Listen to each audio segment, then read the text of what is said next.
सुरेश और गौरी की कहानी। जाफरपुर गांव में एक लकड़हारा रहता था। उसका नाम सुरेश था। वह बड़ा मेहनती और दयालु था। सुरेश हर रोज़ जंगल में लकड़ी काटने के लिए जाता था।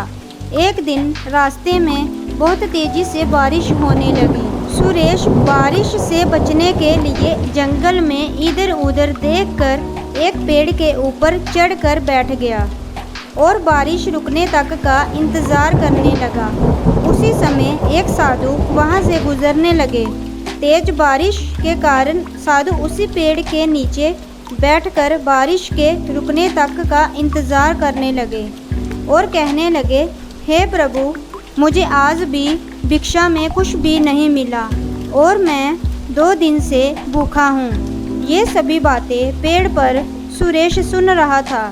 सुरेश पेड़ से नीचे उतरकर आया और अपनी खाने की पोटली देते हुए कहा, महाराज, यह भिक्षा को स्वीकार करो। साधु ने सुरेश की ओर देखकर कहा कि अगर मैंने तुम्हारे भोजन को स्वीकार किया तो तुम क्या खाओगे? सुरेश ने उदास होकर साधु महाराज से कहा, मुझे और मेरे परिवार को भूखे रहने की आदत सी हो गई है। यह सुनकर साधु ने कहा, मैं इस भिक्षा को स्वीकार करता हूँ और मैं तुमसे बहुत प्रसन्न हूँ और मैं तुम्हें एक दिव्य गाय दे रहा हूँ। साधु के ऐसा कहने पर दिव्य गाय वहाँ पर प्रकट हुई। वह गाय बहुत सुंदर थी और सुरेश उस गाय को लेकर अपने घर की ओर खुशी खुशी चल पड़ा। ये कहानी फूटे हुए घड़े की है। एक गांव में एक किसान रहता था। उसका नाम सुनील था। वो हर रोज़ सुबह उठकर दूर झरने से पानी लेने जाया करता था और पानी भरने के लिए सुनील अपने साथ 2 पानी के घड़े ले जाता था, जिन्हें वो एक डंडे से बांधकर और अपने कंधे के दोनों ओर लटका कर ले जाया करता था।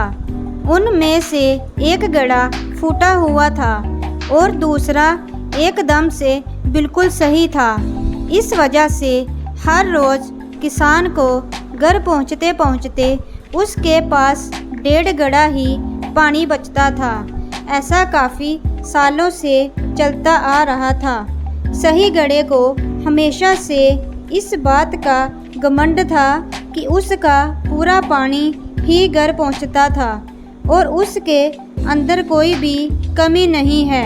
और दूसरी तरफ फूटा हुआ घड़ा इस बात से दुखी रहता था कि वो आधा पानी ही घर तक पहुंचाया करता था और किसान की मेहनत बेकार चली जाती थी। अगले दिन किसान जब पानी भरने के लिए घड़े लेने लगा, तब फूटे हुए घड़े ने दुखी होकर किसान से कहा, मालिक, मैं किसी काम का नहीं हूँ, फिर भी आप मुझे हर दिन अपने साथ ले जाते हो, फिर भी आपकी मेहनत पर खरा नहीं उतर रहा, इसलिए आप मुझे यहीं छोड़ जाओ। तब किसान ने फूटे हुए घड़े से कहा कि तुम अपने आप को बेकार ना समझो, तुम मेरे साथ चलो और रास्ते में आते समय रास्ते के फूलों को देखो, जिससे तुम्हारा मन ठीक हो जाएगा। तब फूटा हुआ घड़ा मान गया और आते समय फूटे हुए घड़े ने रास्ते के फूलों को देखा तो बहुत खुश होने लगा। लेकिन जैसे ही घर पहुंचा तो फूटे हुए घड़े ने अपने अंदर आधा पानी देखा तो फिर से उदास हो गया। तब किसान ने कहा, शायद तुमने रास्ते में ध्यान नहीं दिया। पूरे रास्ते में जितने भी फूल थे बस तुम्हारी ही तरफ थे और सही घड़े की तरफ एक भी फूल नहीं था। तुम भी बड़े काम के हो। जब मुझे पता लगा कि तुम फूटे हुए हो तो मैंने फूलों के बीज बाजार से लाकर रास्ते में बो दिए। तुमने रास्ते में जितने भी फूल देखे वह सब तुम्हारे ही पानी से उगे हुए फूल हैं। मैं उन फूलों को तोड़कर बाज़ार जाकर बेच देता हूँ, जिससे मुझे इतनी अच्छी कीमत मिल जाती है। यह बात सुनकर फूटे हुए घड़े को महसूस हुआ, मैं बेकार नहीं हूँ, मैं भी बहुत काम का हूँ। इससे हमें समझ आता है कि कोई भी चीज़ बेकार नहीं समझनी चाहिए, बल्कि हमें उसके गुण देखकर सही उपयोग करना चाहिए। दोस्तों, वीडियो अगर अच्छी लगी हो तो लाइक करना, शेयर करना और सब्सक्राइब करना। थैंक यू दोस्तों। अब अगली वीडियो में मिलते हैं।